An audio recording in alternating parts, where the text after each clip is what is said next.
Record. 3, 2, 1. Welcome, Bone Storm. Welcome to the Week 12 in review. Come on. There we go. Can you see that? Yes, I can see that.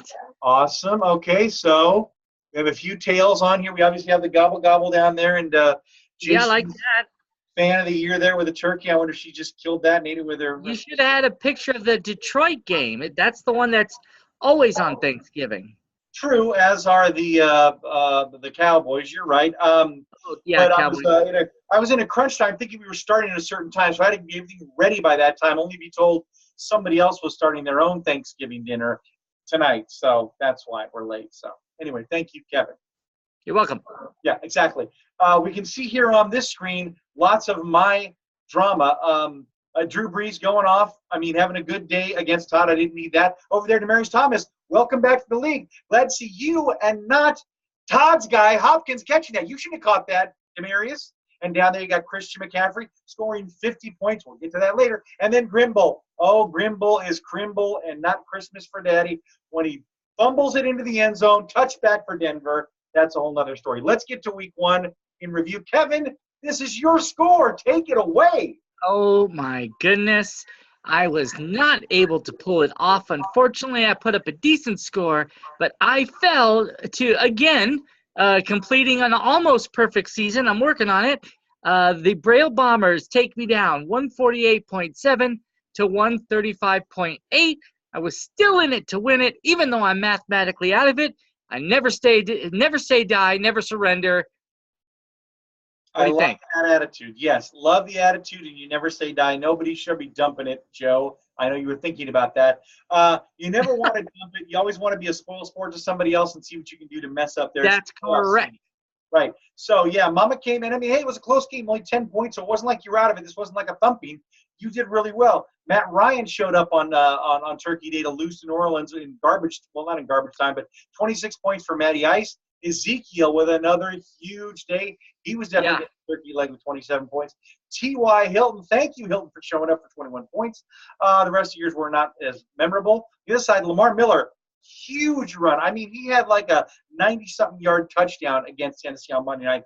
That was monster for him. And then Leonard Fournette, before he got in a fight and kicked out, I don't know if you saw that, because I know you don't like most people, which is watch the football games you play. You go do other funny stuff on Sunday, so you probably missed that. But Leonard Fournette not only scored 25 points, he also got kicked out of the game, and now he's suspended for fighting. He was throwing haymakers against the opponent. It was how many games? Even in the tunnel, the Buffalo guy was trying to come after him. It was insane.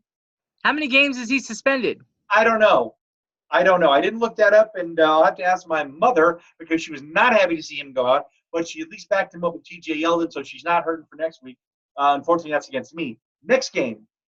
Okay, next game. We've got the gentlemen for Quarterlies, who took down the recently hot Lisi Stratus 145.6 to 111.2. Big day for Terry. She must have really had the extra time to work on it because she wasn't preparing a meal for those who stayed home on Thanksgiving instead. Boo! Aaron Rodgers didn't do anything with his 13 points, but Matt Burrito with 19, very nice. Keenan Allen for 20. DJ Moore, DJ cutting that scratch with 20. Emmanuel Sanders with 21. Can you cover somebody secondary? Apparently not. The other side, you got Lisi Stratus, Phillip Rivers with 26, the ageless wonder. Devontae Adams with a nice 17. Zach Ertz, the pass catcher on Philly, for 22. The rest are forgettable, but congrats to Terry. Oh, I forgot Mike Evans for 19. Congrats, Terry. Sorry Kevin ruined your Thanksgiving. Next. Okay. We have the Wild Poopers, who just fell a bit short on a new name called The Shit Show. Who is that? I believe that is Greg. I think he's so disgusted with. Remember, he started off strong. He started off winning a couple of games, and then slowly just took that ride on the Reading Railroad all the way down to the basement. And he is not happy this year. In fact, he's gotten so angry and frustrated. There's been accusations leveled at us. I think they might have been talking to Jake about collusion, point shaving. They're met. Greg has been moaning the fact that we're PPR, but I'm sure when it helps him, he's fine with it. So Joe wants to get it to only 12 people on the team. It's insanity over at the Leighton household. So let's talk about this matchup. They want changes. Well, they want lots of changes. So in this matchup, Kat comes back from the cross-country trail with Cam Newton for 26, Stephon Diggs for 22. 1.4 from Jamal Williams. That's got to hurt, but not hurt. But she would have found somebody else. Maybe that would have been on her bench. Dak Prescott with 33. Now, I know it's Cam Newton, Dak Prescott. You're probably going to start Cam because of his record. I totally get that one. But that hurts there. On the inside, Greg, Carson Wentz, what really hurt him this entire year was not having a franchise quarterback or anybody who was consistent. He thought that Carson Wentz would be the Carson Wentz before he got injured. But even with him coming back, even when they were winning, he never posted some huge scores like he used to. So he's been really hurt there. His only shining light was Corey Davis with 23. The rest, even Gronk only got 14. Couldn't even manage 15 there. So sorry about that, Greg. Better luck next year. Next up. Yeah, but he won. Oh, yeah. Oh, sorry. Forget that, Greg. And I think you might even be in the playoffs. So you can say what you want, but any given Sunday, so it's not over yet. Check that. Next up. Speaking of it might be over, the poor Malibu Stacy's fall to the continuously hot all year long. Saquon Haha Mustangs put up almost 180, 178.1 to 138.6. Not a bad score, but nowhere near enough to topple the cream of the league, I think, with that team. Yep, absolutely. And I did confirm what my old thought was. That one loss, he didn't take that very kindly. Remember, I was joking about what he wrote on the message board? He was not happy to lose even one game. He wanted to be the Patriots and win out this year. Big win for Saquon. Andrew Luck, 31. Saquon, 37. His namesake. Adam Thielen was feeling it with 28. 21 for Eric Ebro. Even Peyton Barber came to play with 14. On the other side, the Stacys had Big Ben Roethlisberger in a loss for 27. Julio Jones, nice to see him hooking up again with Matty Ice for 25. Julio had a decent year. Julio, well, I think he had an okay year, like reception-wise, but he didn't have a touchdown for a number of weeks. Yeah. But you're right. He's coming on strong when it counts in the end, so that's nice. Nick Chubb, Chubb's got a Chubb there with 27. Calvin Ridley with 21. Nice from the show. Look at that. And I think this is simply by osmosis. She's so close to you who cares so little and does so little homework next to nothing. She put Alex Collins in, even though he didn't even play the game. If she puts Austin Eckler in, 26 points on her bench. She didn't even bother to check who's playing. I'm going to have to have her. No, she did. She did. I think she missed it by like 2 minutes or something. Unacceptable. Unacceptable. It's not like they change when the game starts, is it? Come on, people. Get with it. Next up. All right, next up, we've got the People's Champion, who squeaks one out over his son, 187 to 180. Wow, that is a close one. And I'm looking, and both massive scores, and it would appear to me that Todd still had points to spare on the bench. Yes, he did. He did, but it's tough because, I mean, the ones he started had been performing, and so I can't fault him for that, but you're right. Sony Michel or Tyler Boyd would have won in the game, no problem. It was a close one, and, Monday night, it looked like he was going to come back. All signs are pointing to it. Sean Watson with a huge day of 33. DeAndre Hopkins chooses Monday Night Football in front of the world to crap on Matt trying to catch Jason and only give us a 12.4, his lowest all year. That's right. Brings that to help me. So thank you for nothing there, DeAndre. I'm sure next week you'll have 50. Or when you play me, it'll be 50, DeAndre. So take that. Melvin Gordon with a nice day of 20, but he's out. Good thing he backed him. So this is big news for Dawn. Austin Eckler will be now taking over for Melvin Gordon. So make sure she starts him this week. The rest of Todd's squad, again, Aaron Jones with a nice day with 18. But Big Daddy with his switch in hand was taking it to Todd's backside. Look at 28. McCaffrey 50. Edelman 18. And the Ravens 22 points from his defense. Are you kidding me? Very nicely done, Jason. Before we switch, yes. You danced right over Amari Cooper. Oh, my gosh. How can I dance over Amari Cooper? Amari Cooper. Are you kidding me? So this 42. He's done nothing all year. Now, Todd's been loyal. I asked him if that was the first time he started. He said, no, I've started him a couple of weeks before, but he hasn't done anything. Nice of him to show up on Thanksgiving. I'm sure he also got a turkey leg. Well, what I wanted to bring up was Don. It pays a particular attention to Amari Cooper because that's who was involved with the trade. So Don traded him away, and she felt bad that the guys that she got from Todd were doing well, and she really wanted to make sure that Cooper did well. So it was a trade that everybody liked, and so she was pleasantly surprised to see him score 42 for Todd. Again, Don, that's another problem you've got living so close to somebody who's so namby-pamby soft and wants everybody to be happy. On a trade, yes, you want it to benefit both on paper, but you want all those players you gave away to burn in flames, and you want your guys to shoot to the top. You don't care what happens after they're gone. After they're gone, much like all Kevin's exes, dead to you. Ask Kevin about that. Next up. All right. And then we have the Honor Rollers, who continued their winning ways, at least in the top half of this board. Not sure what's going on with your Steelers defense there, or Will Lutz, but you had some production from Juju and a couple of others. You end up defeating the point-shaving collusion. That is, who is that? Is that Joe? Krostovsky. Again, this is what I was alluding to. So, yeah, this game was one that I needed to win to stay in the race with Jason to win the division. So I did my job. I won, no problem. Unfortunately, my Steelers lost. I would have given up my stupid score here for the Steelers to win that ridiculous game against Denver. Nice day for Baker Mayfield. What a pickup off the wire for 33. That young punk, I can't stand him, but boy, he balled out for me. Antonio, 15. That's not what I'm expecting. Juju, thank you. 41, that's exactly what I'm expecting. Tariq, welcome back to the fold with 20. The rest of y'all need to work on your game. On the other side, good game for point shaving / Krostovsky / injured Joe. Not Injun Joe, not to be confused. Kirk Cousins with 35. Joe Mixon mixing it up for 22. Kenyon Drake for 26. The rest, forget about it. Close game, not as close as Joe would have liked it. We'll get into Joe's injury on Thanksgiving later. Let's dip over to the standings first. Okay, first up, we've got Brockway, and again, alone at the top, the punishment due at 8-4. Braille Bombers sitting comfortably in second with a 500 record of 6-6, followed by Point Shaving Collusion at 3-9, maybe mathematically out. We'll have to wait and see. Yes. Then let's go to the right. We'll go to Ogdenville. Lisi Stratus, also very similar, actually exact the same as Brockway. Lisi Stratus, 8-4. The Shit Show at 500, 6-6. And the Malibu Stacies, I believe, who are now also mathematically out of it. North Haverbrook, the Saquon Haha Mustangs pulling away.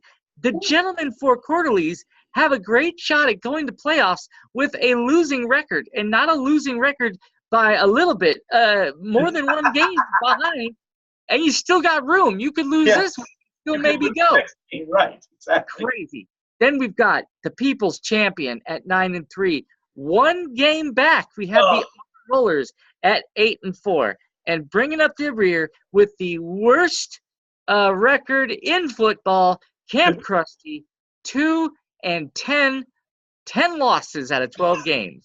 That's almost hard. That's almost hard to do. That's almost as hard as having 10 wins. Just ask Clemens. Yeah, I think you need to change your name from Camp Krusty to Power Bottom, much like everybody else is changing their names. But the only division where it's really close right now is Springfield. This next week, it all comes down to this. I need to beat my mom, and Joe needs to beat Jason. Please, dear baby Jesus, let Joe beat Jason so I can win. You're talking about. Nobody wants to see the People's Champ win the division, that's for sure. Now, as for everybody else, welcome to the playoffs. Nothing else can change this week, no matter who loses or wins in the other ones. It's all set. Now, the seeding could change based on wins and losses, but everybody, we know who's going to the show. Todd, my mom, Jennifer, Greg, Clemens, and Terry, all going to the playoffs. Congratulations on a successful season. Can't wait for the playoffs. One more week to go, people. So, nicely done. Let me segue before we get to the pickups today to a small story about the Turkey Bowl. First of all, many tears were shed when I rolled up saying, the Heats aren't making it. And Joe, I guess, wasn't on that group text where I was telling you to explain to everybody why you didn't come. He was not happy. He's like, what? What? Are you kidding me? This is all we have? I'm like, hey, be lucky this is all we have. At least my brother wasn't there and brought a few players with him, right? So So we start off, and Joe and Greg, hey, up to you. They got there a couple minutes early. They set up the field for us. Everything was ready by the time we got there. Super wet, but Jesus smiled on us. We had a nice, clear morning for it. So it was awesome. We start the game off. We pick teams. It's me and all of Greg's family, basically, versus Joe. It was Joe. Who else is there? My brother, Nathan, Gabby. They were all on the other side. So basically, it was me and Greg's family versus everybody else, right? Now, the only person who didn't play was Clemens. He showed up a little late. I didn't know that his knee that had the he injured that knee. Remember when he jumped on that ball with his kids, right? That's where he blew out his ACL. You mentioned having some fluid drained from a knee. It wasn't that knee, it was the other knee. So I can't blame him for not playing. He's got injury issues and no insurance, so probably a good idea for him not to get on the gridiron. But we're 2 plays into the game, maybe, and all of a sudden, ow, ow, ow, ow, ow, ow. You know, this tells you something either about how horrible we all are as people or how much we all distrust Joe. Everybody goes, come on, man, what are you kidding? He's like, no, it really hurts. It really hurts. I've injured myself. Oh, my God, it's nice hell. So poor Joe was down. I will try to find a video. There's a lot of people capturing this exciting stuff. If I have video, I'll try to find it and put it up for everybody. But poor Joe goes down early. We used David's chair. We carried him over to David's chair, used that to get him across the field and into the cars. Dad took him down to the hospital. Partial tear of the quad tendon. It was the first time. That was confirmed this week. And I'm sorry, put Joe on the IR. He's having surgery, folks. That's right. So he will be going under the knife to repair that tendon soon. And he says that's his last Turkey Bowl. Come out next year, maybe with his brace on or something like that if he can play. So anyway, best of luck to you, Joe. Joe also says he's going to bring a lawsuit against me for inviting him to that and Kevin not showing up. So prepare to be deposed, Mr. Heath. Next up, now we're talking about free agent auction. So not a lot, but there was definitely a knife stuck in Matty's side when, okay, Mr. Jason, who's just preparing his monster squad to be even bigger for the playoffs, I respect that. I had no idea he might be thinking about Johnny Smith. Now, I know the Blinger's thumb is injured, but he's still starting. It's not like he's been pulled. But he tries to back him up with this Johnny Smith, who's been playing pretty well. And I like consistent players. So I bid, oh my gosh, I didn't know it was that close. I thought I only bid $3. I bid $5. I missed him by $1. Jason bid $6. I hate you, Jason. How dare you take him from me? Now, can I ask you a question? Sure. You're going up towards the end of the season. Yes. Why you did so little on some players and then so much on David Moore, who nobody even bid $1 on? Yeah, I know that. Well, again, it's a crapshoot, right? You don't know who everybody's going to be bidding on, right? Yeah, I know that. I simply went off David Moore's numbers and what I saw as need in the rest of the group. Thought maybe someone might go after him. Now, I have, I think, $47 or had before this date. So I want to save a little bit in case something happens down the road in the playoffs and I need somebody. But I thought, okay, I'm going to bid a little higher on this one to make sure I get this wide receiver because I need a backup. My wide receiver backup core is not very good. And I needed a tight end because my tight ends have not been performing. I've been dealing them out like cards in a deck. So I thought this Johnny Smith might be able to help me. I thought 5 would be enough. I didn't think he warranted that much. But obviously I was right in range. I mean, $6 isn't that bad. So he beats me there. He doesn't get his other guy simply because he already added that guy. Other than that, no drama for anybody else. People picked up some other backups, so we're good there. Next up, the preview to all the games. First up, Camp Krusty and Todd. Tell me about it. Well, I don't know if I can have any impact here. I'm certainly going to show up to play. Good. I go up against the punishment due. Right now, the line has him beating me by 20. I have, oh, good grief. Look at below. A very typical year for Camp Krusty. It's always a mash unit every single year. But wait, we have to stop here. You also have something on injury reserve. You've had him there for weeks. You haven't even bothered to drop him yet. Would you think you were going to come back and win with Will Fuller? Well, what difference does it make? I'm mathematically out of it, but I'm going to try to win. Well, you could have helped you by getting some better people on there, but that's okay. Continue, please. Okay, anyway, looks like I'm going to stick to my guns, which has worked out every single week by starting Matt Ryan. Yeah. But looking at the rest of it, I don't know if you've got any comments. It'll be interesting to see if New Orleans can slow down Amari Cooper after what he did last week. Yeah, I do not expect a 42-point day again for Amari Cooper. He may have a good day because New Orleans kind of been up and down. They've been giving up a bunch of yards too, but they'll probably end up beating Dallas just because they can outscore anybody in the league right now, it seems to be. DeAndre Hopkins, this is interesting, questionable. I haven't looked into that, but that's got to scare Todd because going into the playoffs, if he loses DeAndre Hopkins, that's kind of one of his bread and butters. That would really hurt him if he ended up losing him and Melvin Gordon too. If he has 2 of his marquee players out, that could really shorten his stint into the playoffs. Should be a fun game against you two. Boy, I don't like for you Houston going up against lowly Cleveland, but Cleveland's been playing better, not so much their defense, but definitely their offense. So we'll see. I mean, good luck, Ezekiel Elliott against New Orleans. I like that because he's been able to run over everybody. So hopefully a good game. And obviously I'm pulling for you because anything to beat Todd for screwing up my shot is going to be helpful. Next up. Okay. Next up, we've got the shit show, giving up 12, almost 13 points to the gentleman four quarterlies, who, yeah, they're definitely I don't want to call this next week a you It know, is kind of our week 17 for some people. You're right. It will yeah, be but 17 because anyway, mattering they more. have her going up some. I don't Right. even know if she has a full roster. It doesn't look like it. She's missing the kicker. Yeah, Yeah. Yeah. and she has some injuries too. Yep. Yep. And so, And again, two guys on IR there. I don't think this will change anybody's seating, but it could be for bragging rights. So I'm hoping everybody fills out one.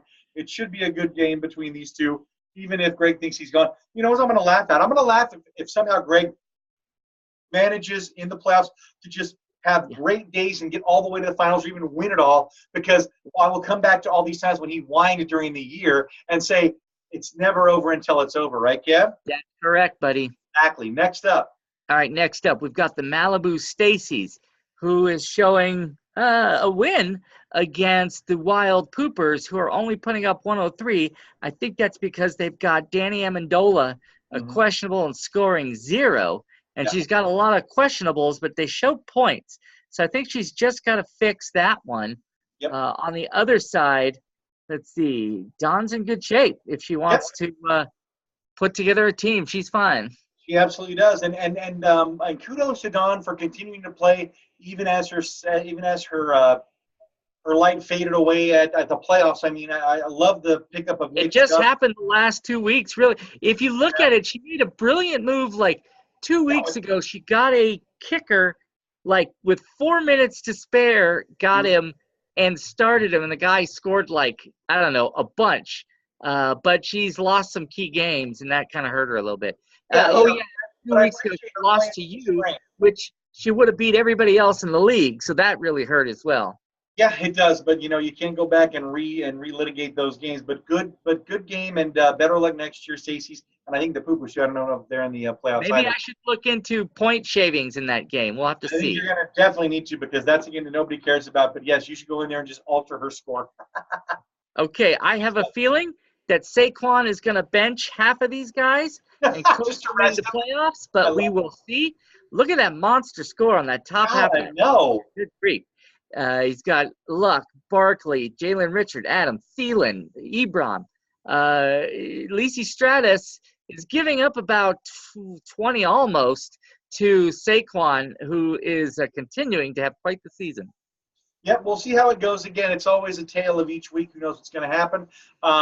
This game could go to anybody. I know that Kevin is going to play this as if it's the Super Bowl, because he wants to finish with the best record that anybody could possibly have, which I think he'll do even if he loses this. But I'm sure he wants to finish strong going into the playoffs and looking good. For him, it'll be interesting to see how Minnesota matches up with New England. They'll be playing in New England. That could foreshadow some, Super Bowl matchup if it gets down to those two teams. The rest of them, it'll be interesting to see how the big Sunday night game is going to be Pittsburgh versus the Chargers. We have a preview again of Phillip Rivers and Ben, who both might be in the playoffs, and so that could be a preview of another big game.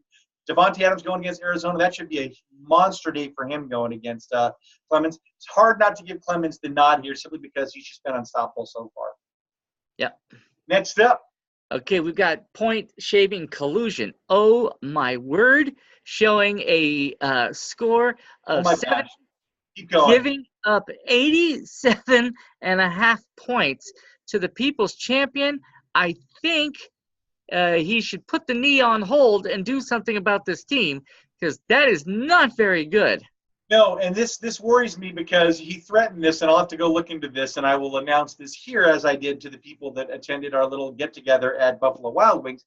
Any attempts to dump members of your team to throw them to someone else in the playoffs will be verboten. I think he might have even dropped Patrick Mahomes, which would just be to screw with somebody else to get him, right? So we will not allow teams that are out of it to start dumping players that everybody Wait, is that what he's done? What's that? I don't know. We'll have to go look it up. This is just a screenshot. I'd have to go look it up. But when I see him missing out of his lineup, I'm like, that seems weird. Unless he just has him on his bench, which I don't know. Again, I didn't look this up. I should have looked that up, but I was in such a hurry to make it on time, not knowing somebody'd be firing out a fish stick at 5 o'clock. So it's 6 o'clock.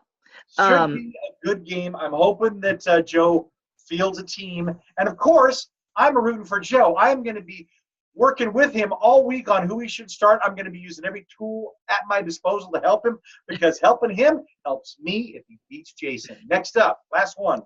Okay, last one. We've got the Braille Bombers, who are giving up quite a few points to yourself, the Honor Rollers, or the Point Shavers. 42 points just about. She's got Leonard Fournette. She's got to move out. He's suspended. Yep. Grant Jakeem Grant is on IR, so she's hopefully she's got some other guys. Your team looks just fine. Looks like you're projected to get 157. That should do it. Yeah, we'll see. I'd like to welcome to the team Dan Arnold from New Orleans, tight end. Welcome to the team. You're only on like 5th or 6th tight end I've tried this year. Maybe he'll actually work. I don't know. The rest of y'all, I'm counting on you to carry me through this one because I need to beat Mama. As much as I hate doing that, I got to do that if I'm going to beat Jason. So, but again, much like Mama would quote the great Bill Cowher when he, going into a game against Cincinnati, where if the Cincinnati wins this game, they go to the playoffs, right? Pittsburgh is playing for nothing. They're out of it this year. And they asked Bill Cowher, how are you going to play it, coach? You're going to rest a bunch of your guys, blah, blah. And he's like, I'm in a spoiling mood today. And then they beat Cincinnati in Cincinnati to knock them out of the playoffs. And it was one of the greatest things ever. You got the bus looking at the camera going, are you telling me you can't get up for this game, Cincy? You don't deserve the playoffs. I'm like, damn right, So this should be fun. I know my mom's not going to let me get away with a win here. She's going to try to knock me down a peg to bruise me up before we meet probably in the playoffs somewhere. So, again, should be a good game. I don't expect it to be as lopsided as this. She's going to move Fournette out. We obviously put in Yeldon. So looking forward to that. I think that's our last one, our last slide. So you got any thoughts or words to for the league, my friend? No. Well, I was just going to say Dan Arnold, his position rank is 50. And that's when you're looking at tight ends in the league, which aren't very deep to begin with. Yeah, so this guy, you are definitely feeding off the bottom this week, sir. Go gadget reach for Dan Arnold. That's Dicky right there. I am reaching for the sky. Come on, Danny boy. Okay, well. Hey, nice tree behind you. We're all getting in the spirit. It's almost Christmas time. It's going to be great. Yep. Here's a question for you. Not only are you in the mode of now, in all your projects, I know you got them shuffled around. I'm working on a bike. I'm working on a motorcycle. I'm rebuilding this. That's all great. You need to shuffle that list on your Excel spreadsheet. Number one is find Star Wars and Empire. That's number one. Number two, or 1A, find our holiday CD we made where Quentin is hitting the microphone on the CD. You remember that? We did Bells Will Be, when we did Come Up for Christmas. I was telling Gabby that story. She was falling over. So people, I'll give you the Reader's Digest version. When we used to play How am I going to find this? What? Do I have this? You recorded it. You have the whole equipment. I'm sure it's somewhere there. It's not like I've got a library of master tapes sitting around the house. That's got masters everywhere, dude. So check it out. So back when we all used to play, it used to be Mr. Heath, Mr. Clemens, and myself, and his kids back when they were younger. We all used to go over to Clemens' house and play instruments and drink and have a great time on Friday nights. It was a ball. Well, this one year, we were playing some Christmas songs. We were trying to practice some Christmas songs. And we got that Bells Will Be Ring, that song, right? So we decided, you know what we're going to do? We're going to make a funny Christmas gift. We're going to record it. This is back when the technology was still brand new. Kevin Heath had the CD that he could burn on it. This is before everybody had one on their phone. So he brings all the equipment over to Clemens' house. We set up everything. We got microphones everywhere. We run through it a couple times. Unfortunately, I'm sick that day. I'm this idiot left singing, and my voice is killing me. So after like the 7th or 8th take, finally get it done to where we don't screw up any instruments, where I don't screw up a word. We get done. Now, part of this was we wanted to give it a Christmas feel because it's a Christmas song, so we wanted to add some jingle bells. We asked Kevin's youngest, Quentin, to take the jingle bells and gently shake them near one of the microphones. Great. Sounds awesome in the room. Everything sounds great in the room. Good ambiance. Got the jingle bells. Everybody's in the mood. We finally get it done. We're sitting down on the couch. Okay, Kev, play it back. Let's listen to our genius, right? So first part's like, okay, bang! All of a sudden, he's hitting the jingle bell on the actual microphone every 10 seconds. It is ruined. We all said, forget it. We're not doing this anymore. Christmas is canceled. It was the worst. But it was one of the funniest recordings I've ever heard. So hopefully Kevin can find it. If he does, we'll post it on here, folks. Kev, anything else before we leave on our week before December? Just a reminder to stay classy, Bone Storm. Where do I – wait, how do I stop this recording? Oh, no, it's right there. Wait, stop video? No, stop recording right there. Okay, Bone Storm, set your lineup last week of the season. Go me and Go Joe. Later.